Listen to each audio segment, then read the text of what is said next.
A blessed conversation tonight. Thank you. Indeed. So we'll be doing that shortly. Yes. But for now, we want to proceed on with the news for about 15 minutes, then we can start with the conversation. Yeah. Karibuni sana. Asante sana.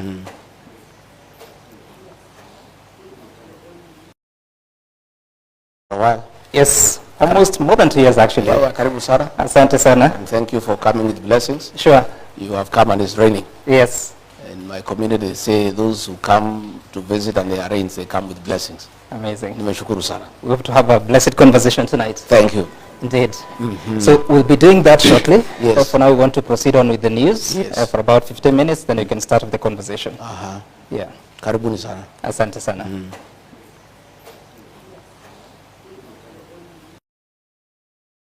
A while. Yes, almost more than 2 years actually. Karibu sana. Asante sana. And thank you for coming with blessings. Sure. You have come and it's raining. Yes. In my community, say those who come to visit and they arrange, they come with blessings. Amazing. Nimeshukuru sana. We hope to have a blessed conversation tonight. Thank you. Indeed. So we'll be doing that shortly. Yes. But for now, we want to proceed on with the news for about 15 minutes, then we can start with the conversation. Yeah. Karibuni sana. Asante sana.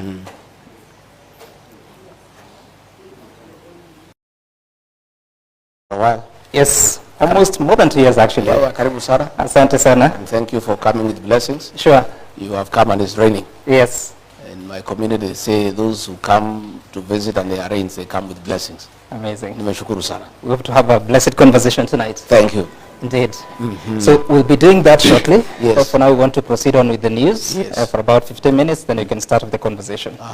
Yeah. Karibuni sana. Asante sana.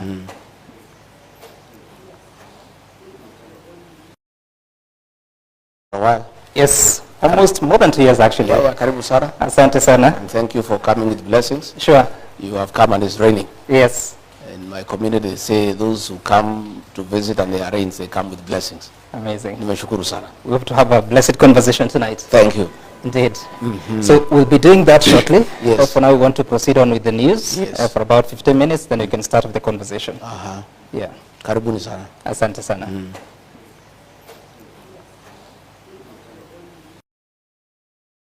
A while. Yes, almost more than 2 years actually. Karibu sana. Asante sana. And thank you for coming with blessings. Sure. You have come and it's raining. Yes. In my community, say those who come to visit and they arrange, they come with blessings. Amazing. Nimeshukuru sana. We hope to have a blessed conversation tonight. Thank you. Indeed. So we'll be doing that shortly. Yes. But for now, we want to proceed on with the news for about 15 minutes, then we can start with the conversation. Yeah. Karibuni sana. Asante sana.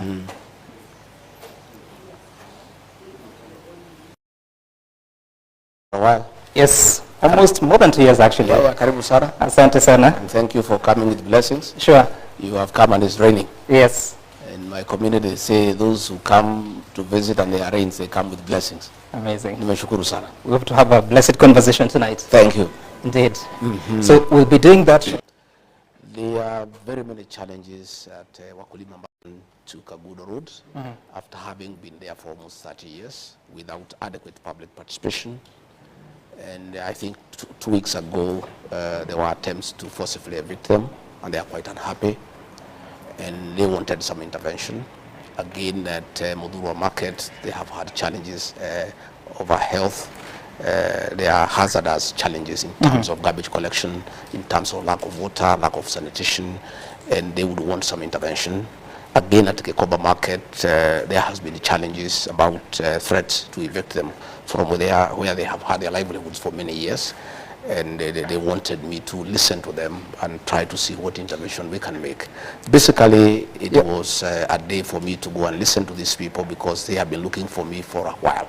But what will you do? The city has a governor who has explained that they're not necessarily evicting the people from that market. It's only that those that are excess need to move to a different location. What solution will you offer? Well, the fact that they are looking for me means they are not satisfied. Because if they were satisfied with what they have discussed with the governor, then they do not have to look for me. People do not agitate where there is no cause. So the fact that they wanted me to listen to them means that they have not, their issues have not been addressed to their satisfaction. That's what I'm asking, because the city is under the leadership of the county government. What will you do as Deputy President? Well, mine is to profile the matter and bring it to their attention, because it's important. You see what is happening. Why those people look for me is that when the governor of the city of Nairobi was seeking for votes, Yep. I held his hand and I went and talked to those people. And I asked them, because they know me and they trust me, that he'll take care of them. And once they feel that they have not been taken care of, they have come to me, because I was guarantor to Governor Sakaja that he would take care of them. What does that mean, guarantor? Guarantor is like when you go to a bank and you want to take a loan, Yep. and you don't have security, somebody else can come and offer his title deed for you. I went because those are people who speak my language, and talk to them in my local language. Yep. And they wanted an assurance. They say, this Johnson Sakaja, Gachagua, we don't know him well. Do you know him well? I said, yes. Are you telling us that if we give him our vote, he'll take care of our business interests? I said, yes. Are you giving us that assurance? I said, yes. So I gave that assurance, like all you do when you are campaigning for somebody. And therefore, when probably they have felt that the governor has not treated them well, as the guarantor of Governor Sakaja, they have sought me out and asked me questions, hard questions. That's what I'm asking. What are you going to do? Because Well, there's separation of powers. the fact that we are discussing the matter with you here. Just hold on, Deputy President. The separation of roles between the national executive and the county executive is quite clear. You cannot supervise the county government, can you? I am not pretending to supervise the county government. Advocacy is part of governance. The fact that the matter is being discussed here is good enough. It means the matter has gotten the right attention. I've seen the governor has written a big reply. That is good enough, because if I had not gone there to listen to them, he will not be replying to that matter. The fact that the matter has been brought to light is good enough, and that is what leadership is all about. Because at my level, I've given it high profile. Everybody knows there's a challenge. The governor knows there's a challenge. It's incumbent upon him now to deal with that challenge. But I have undertaken, my rightful role as guarantor to Governor Sakaja to those people by going there and give them an ear and listening to them. And because of the publicity that has gone with the tour, the matter now is under discussion, which is a good beginning point. Okay, interesting. And of course, we'll get back to that later on. But first, that was not the only issue that you were talking about while in the city. You also said a few things that I want to reference just a little bit. Mimi siwezi kubali mambo ya uongo, ndio kwa maana wananipiga vita. Kama mko na shida na mimi, kujeni munishtaki kwa wananchi. Who are you talking about? Some you know what is happening, and I had hoped probably before we get into that discussion, we'll discuss matters to do with what I do. And no, we'll get there. We're just coming from the matters arising from the events that you had in the city. What I am saying is that it is everybody's knowledge that I'm a truthful person. And many people are uncomfortable with that truth. When I raised that matter of Wakulima market, I was called all sorts of names, including being called a tribalist. Given the fact that majority of the people in that market come from my community, matter beyond my control. And it was assumed that I'm talking because probably they come from my community. Far from it. In that market, there are traders from all communities. And when I bring these matters to light, many people have a problem with me. And the fact that I insist all the time that we honor pre-election pledges. There are things that we promise the people. We went there with Governor Sakaja and promised the people of that market that under our administration, their business can only flourish. It cannot become worse. We agreed that our administration will never oversee demolitions and evictions. Those traders were being evicted there about 10 years ago in a very brutal manner. And I talked about it. And many people are uncomfortable with that. And what I'm saying is that anybody who has a problem with my conduct, you go and report me to my employer. My employer are the people of Kenya. These are the people who employed me. Go to them and say, well, regarding Gachagua, Deputy President is becoming a nuisance. He's complaining that you people are being harassed. We want to report him to you and ask him to shut up. And he shouldn't keep on bickering and saying that you people are being mistreated. That's what I was saying. Those are my employers. You go and report me to them. You said that the people that trade in Wakulima market are not necessarily from one community. But then again, in some of those instances, you spoke in your mother tongue, Yes, Kikuyu. I did. And some are using that to say that you're being a tribal leader. I did. I spoke in my mother tongue. When I looked for votes for Governor Sakaja, I spoke in mother tongue. He didn't have a complaint. He was quite happy. He was all smiles. You see, some communication is not what you say, it's being understood. You talk to a people, to a language that they understand better. When I was looking for votes for President William Ruto, for Governor Sakaja, in meetings where the majority are people from my community, I spoke in my mother tongue. I don't know why people are having a problem. Now that elections have been won, when I speak to people in the language, I used to speak to them when we were looking for votes. What was good then is still good today. But that time you were not deputy president. Now you are a national office. The But president, that does not... just hold on. The president is a symbol of authority. I mean, a symbol of unity in the country. You are the deputy president, principal assistant. Maybe would be held to the same standard. Does it not bother your conscience? Not at all, because the fact that I'm deputy president does not diminish my heritage and where I come from and my language. My language still remains intact. And Sam, let me tell you, communication is about being understood. It doesn't matter what language you speak. You speak the language that people understand. Even if more than 40 communities of the Republic do not understand what you say. But they were not in that meeting. But they're hearing But the people you are addressing, we were addressing specific issues in Wakulima market. Those issues are specific to those people. You talk to them the language that they understand most, so that you agree. You've just told me that the Wakulima market is not just the Kikuyu community. There are other communities that trade there. I spoke 70% in Swahili. Yeah. And 30% I spoke in Kikuyu because the majority asked me to speak in Kikuyu. We have some mothers there who don't understand Kiswahili properly. We have some old men who have lived there in that market who have not lived in that market for a long time. And they told me, our son, we want to hear what are you telling us? What assurance are you giving us? And when I went there, I talked to them in my mother tongue for them to vote for Governor Sakaja. It cannot be when they are crying, when they are complaining. I cannot talk the same language that I talked to them when I was appealing to them to vote for him.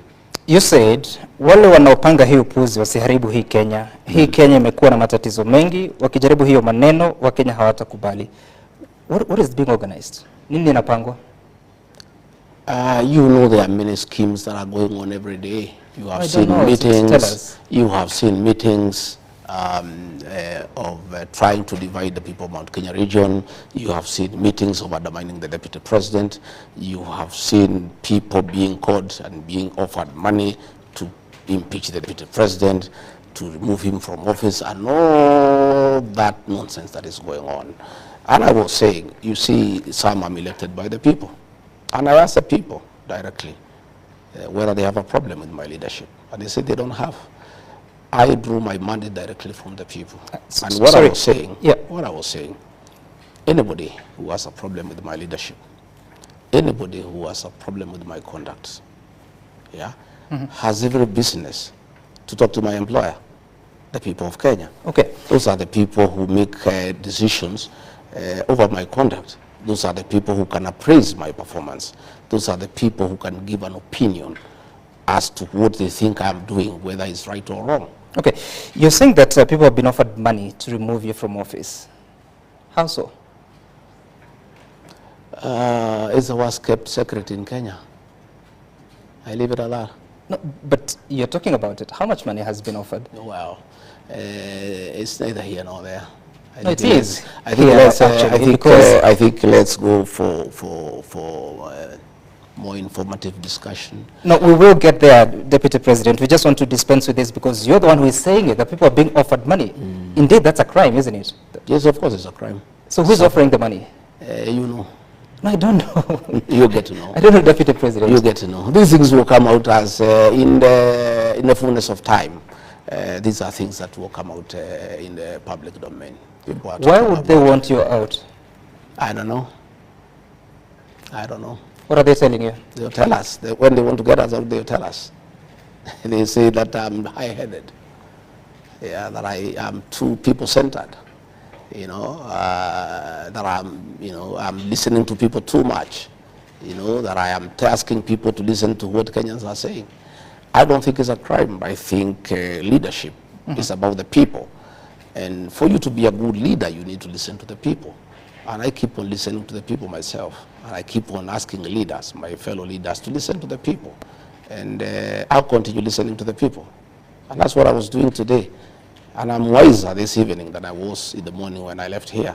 I've known many things. I am well informed. Because you must listen to your employer, because it's important that you listen to your employer. You're saying that people who have a problem with you should consult the people. In what forum? I mean, where is that in the Constitution? Consulting the people about leadership. So that they can take action against you. I mean, where do you place that in the Constitution? I'm talking about leadership. I'm saying before you take any decision on any issue, on matters governance, on matters leadership, it's important that you listen to what the people are saying all the time. And that's what I do myself. I don't, even the Constitution, 2010 Constitution, you know, gives public participation as an integral part of our governance structure. That anything that affects the people drastically, you need to listen to them. You need to go to them. You have seen many things going to court and being thrown out for lack of adequate public participation.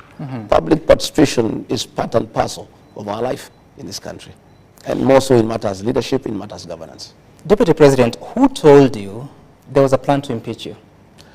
I am a consumer of information. When you call people for meetings, most of them are our people. When you coerce them, you intimidate them, you offer them bribes, they come and report to us. And, you know, what people must know is that people have loyalties. And you may talk to many people and tell them what you want them to do, and you think that you are keeping a very big secret. You know, we get to know these things when the meetings are going on, or immediately after the meeting. You know, meetings have been held in Uhuru. We know what was being discussed. Meetings have been held in Kitusuru, you know, in the house of a cabinet secretary. We know what was being discussed. We know the amount of money that exchanged hands. How much All these things are in the public domain. How much? Never, don't worry. Are you interested in the money yourself? Don't worry about, I don't think anybody will find any of that money, so you shouldn't be worried about the amount. But all these things that are happening, people know, and some. Now, let nobody underestimate the intelligence of the Kenyan people. The Kenyan people are very intelligent people, and they have come of age. And as I listen to people today, even when I was going to explain to them what is happening, they said, no, don't even bother. We know. You know, Deputy President, the interesting bit is that you're revealing information, but halfway. You've just now revealed there's a cabinet secretary who hosted a meeting in Kitisuru. Who hosted the other meetings? Who organized them? Some have told you. You have seen the meetings yourself. I've just told you what was being discussed inside those meetings. I'm giving you info on what was going on. You are aware of the meetings. The only meeting I know about is of the members of parliament that came out and said that their leader is now... That was not the real issue. No, the real issue is what I'm telling you about. In that meeting it was discussed that they were going to be... The one that was held the whole night in Nyahururu. The whole night, that was what came out is not the real issue. The one of dividing the mountain into two, the one of looking for another leader, that was not the issue. The issue is how you can force a deputy president out of office. You know, that was the issue. It was the real issue that was being discussed in that meeting. And people know, and they reported to us, many people, most of them were coerced into that meeting. They were intimidated in that meeting. In fact, in the photograph, there were only 28. There were 35. And 7 of them ran away because they didn't want to be photographed. The others were said to be 48, the balance from 35 minus 48, I think is about 15, were not even there. And most of them, the Honorable Mother Wangari, denied that she had not participated. The Honorable Munyoro, the MP for Kegumo, wrote a letter saying he was not part of it. There was a lot of coercion, there was a lot of intimidation, there was a lot of bribery. Coercion from who? Yeah, for those who have the capacity to coerce. Who are those? You can describe them without naming. You know them. I don't know. Well, Deputy President. You live, you get Sam, you are an adult. You have been around for a long time. I can confirm I am, yes. But I don't have that information. No, you do. You'll find out with the time. And as these conversations are going, because you're saying that there are people who are refusing that they were part of that meeting, there are those that accuse you that you bully people, that you don't listen to the people. in your own county, home county that is Nyeri, I think most of the members of parliament, if not all, have stepped away from you. Why is this? I don't bully anybody. I'm just truthful. I ask members of parliament. Let's unpack that. What does truthful mean? I just ask the members of parliament to listen to the people, to listen to the ground. They call that bullying. It's not bullying. It's just being truthful. You know, people don't want to be told the truth. We have a problem with this country. People want to live a lie. Those members of parliament from my county are very good people. But they had a lot of coercion and intimidation. But it doesn't really matter. What matters is that the Nyeri people, I was there the other day, are with me. 44 members of the county assembly are with me. The governor of Nyeri is with me. If the MPs want to be intimidated and be coerced to seem to fight me, that's up to them. They have a date with the people of Nyeri in the fullness of time. And I'm really not bothered by there these are reports that, Mr. Deputy President, you're working with opponents of sitting members of parliament to decampaign them ahead of the 2027 election. I am not working with any opponent of anybody. What happens, Sam, is that nature abhors vacuum. If I go to a meeting and a member of parliament doesn't turn up, another character who is interested in leadership turns up, you cannot chase him away. I am a people's person. Nature abhors vacuum. I have no candidate.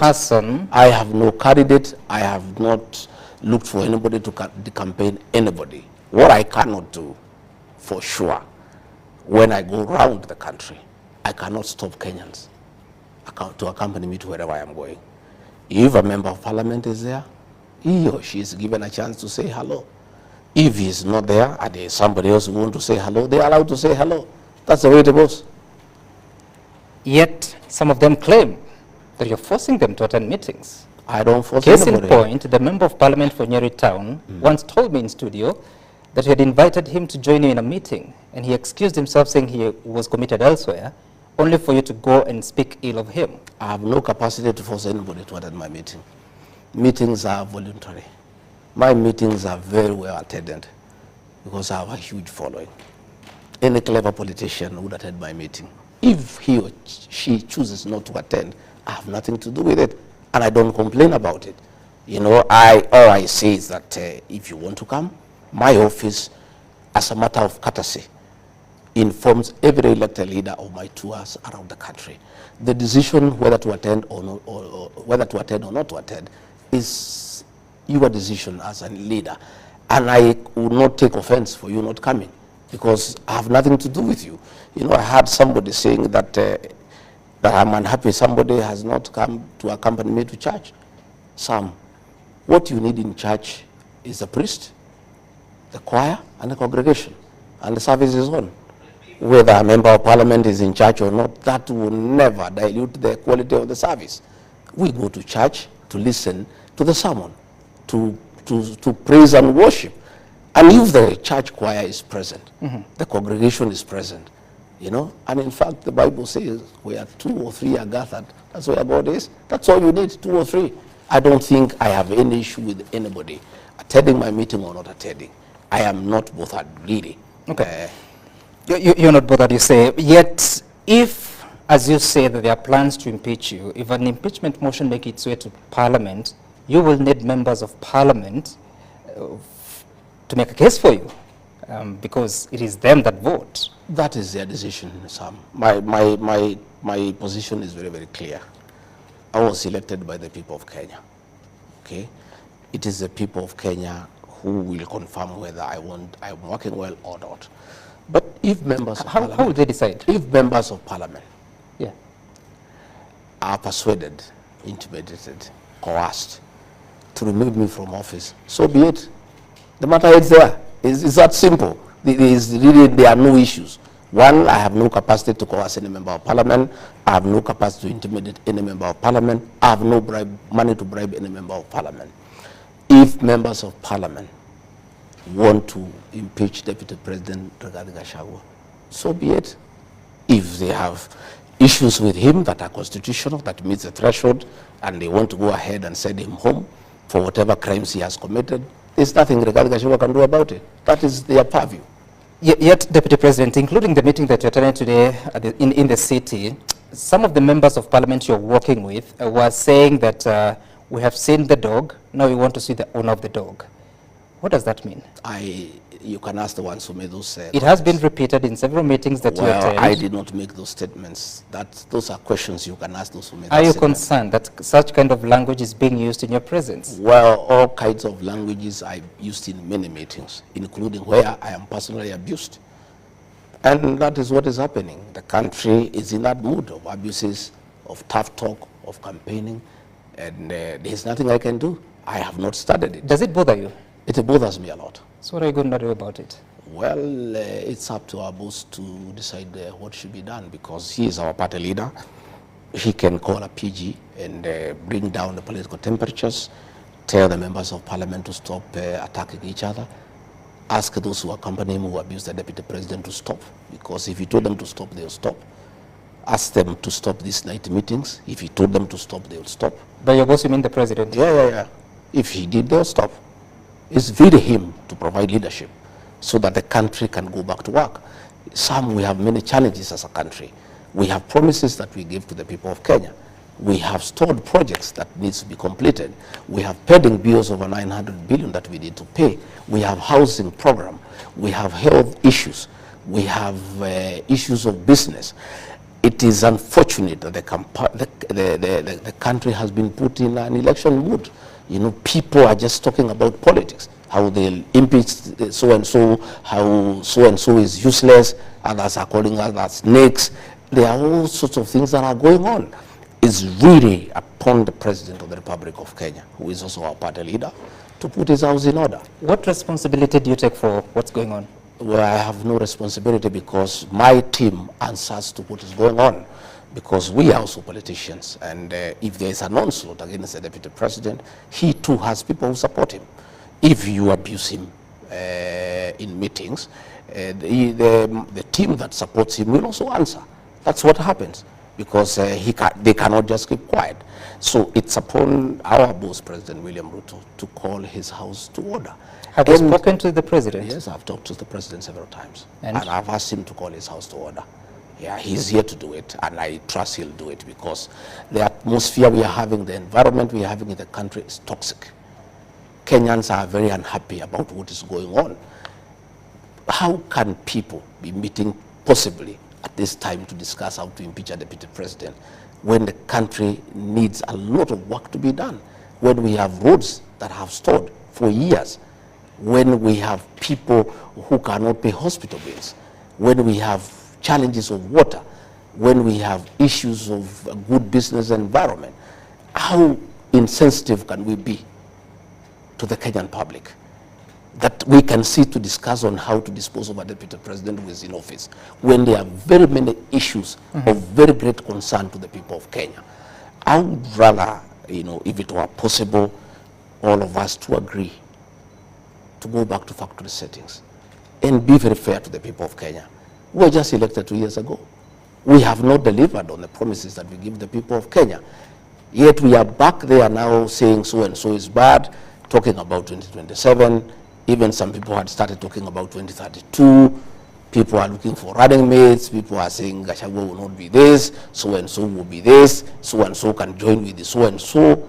I mean, it's very unfair to the people of Kenya. It's extremely insensitive. And I would rather, if it is possible, our boss, President William Ruto, to call his house to order. Okay. Because if he called his house to order very decisively, this house will get into order and people can go back to work and everybody can do his work. Everybody has our work is well spread out. The president has his job to do. I have a job to assist him to deliver on the mandate. Members of parliament have work to do in terms of legislation and oversight. Governors have work to do in terms of running the counties. Everybody has work to do. Okay. We have just come from an election. Right. Kenyans are very irritated by what is going on. It's really not fair to the people of Kenya. And Deputy President, you're saying you'd rather if it were possible. For how long have you been trying to speak to the president to put the house in order? I don't want to go into the issue of discussing my boss is the president. But I have told you, I've raised the matter with him. I would rather we leave it there. I believe in the fullness of time, he'll appraise himself on the situation that is in the country. But you also expressed doubt when you say you'd rather, if it were possible. I have asked him to put his house in order. So I believe he'll put his house in order, because what is going on is not sustainable. It is not right. You know, it is very insulting to the people of Kenya, really, to get the country into the kind of toxic politics that is going on, the kind of insults on the altar that are going on, you know, the kind of disrespect to the deputy president who is elected by the people of Kenya, you know, in front of the president, in front of the churchgoers. What is going on is very, very unhealthy. It is not right, and it should come to an end. Okay. And as you say that, so how is your relationship with the president? My relationship with the president is okay. We have got a good working relationship. What does that mean? We work well. But you're asking him to do something because your career is on the line here, and it's not happening. My career is not on the line. By the way, Sam, those things don't bother me. I'm a very simple guy. I just came here the other day. For 57 years, I was there doing well. If today members of parliament and senate decided that I go home, my home is a few meters from here. My clothes here will not even fit in a pickup. I just take and leave. It's not that. It's about the people of Kenya. It's not about impeaching Rigathi Gachagua. If your relationship, it's what it will do to the country in terms of political stability. This is a deputy president who is elected by 7.2 billion Kenyans, who has a following of one kind or another, and who have some people who believe in him. And we are having a country that is having challenges economically. We're having people feeling low, feeling down. And then you want to come and poison the political atmosphere. I don't think anybody wants to go into that direction. But if that's the direction whoever is arranging wants to go, so be it. There's nothing I can do. The matter is beyond my purview. You know, let whoever wants to go ahead with it, go ahead with it. All we are doing ourselves is we'll inform the people of what is going on. And that I will do, by the way, because I have a responsibility also. You know, I'm elected. And going forward in the next few weeks, I'll be talking to my supporters and telling them what's going on, what is being planned, what is likely to happen, so that they are aware. You see, we are elected by the people. We have a responsibility to always inform your employer what is going on, so that they know, so that they are aware of what is going on, because people wonder what is going on. We have a responsibility as leaders to inform the people, because they are the ones who have given us this job. I was not given these jobs by the president. I was not given by members of parliament. The president nominated me and proposed to me for confirmation by the people of Kenya. The people of Kenya, by a popular vote, confirmed President William Ruto's nominee, Rigathi Gachagua, as the right person for the job. Right. But the people who gave me this job are the people of Kenya. And therefore, if there are issues along the way that I find disturbing, that I find that they can cause political instability in this country, that I find they can be intrusive, and they can disrupt our development agenda, they can disrupt our political stability as a country, I have a responsibility to go to the people who voted for me and explain to them exactly what is happening. And that I'll do. And I have started today, and I'll be doing that along the way, because I am answerable to some people. I cannot just sit here in Karen. Meetings are going on at night. You know, people are being intimidated, people are being coerced, you know, to disrupt, you know, my term, to stop me from doing my work. And I just sit here. I cannot. I'll go to the people and say, good people, you gave me the job.